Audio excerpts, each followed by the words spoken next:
शाश्वत संस्था आणि उत्तराधिकारी नियोजन, सक्सेशन प्लॅनिंग. पावनखिंडीत बाजीप्रभू देशपांडे शेवटच्या श्वासापर्यंत का लढले?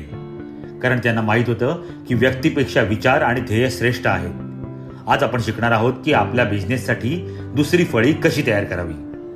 महाराज पन्हाळगडावरून विशाळगडाकडे निघाले तेव्हा बाजीप्रभूंनी खिंड लढवली. त्यांनी स्वतःच्या प्राणांची आहुती दिली जेणेकरून स्वराज्याचा लीडर सुरक्षित राहावा. महाराजांनी अशा निष्ठावान मावळ्यांची फळी तयार केली होती जी त्यांच्या अनुपस्थितीतही लढू शकत होती. बिझनेसमध्ये जेव्हा तुम्ही नसाल तेव्हा तुमची कंपनी बंद पडणार नाही याची खात्री म्हणजे सक्सेशन प्लॅनिंग. तुमच्या टीममध्ये असे बाजीप्रभू तयार करा ज्यांना तुमच्या व्हिजनची पूर्ण जाणीव आहे आणि जे जबाबदारी घेण्यास सक्षम आहेत. मॅनेजमेंट लेसन: एक उत्तम लीडर तोच असतो जो स्वतःसारखे अनेक लीडर्स तयार करतो. तुमच्या बिझनेसची प्रगती तुमच्यावर नाही तर तुमच्यानंतर काम करणाऱ्या टीमवर अवलंबून असते. तुम्ही तुमच्या बिझनेसमध्ये सेकंड लाईन लीडर तयार केला आहे का? कमेंटमध्ये नक्की सांगा.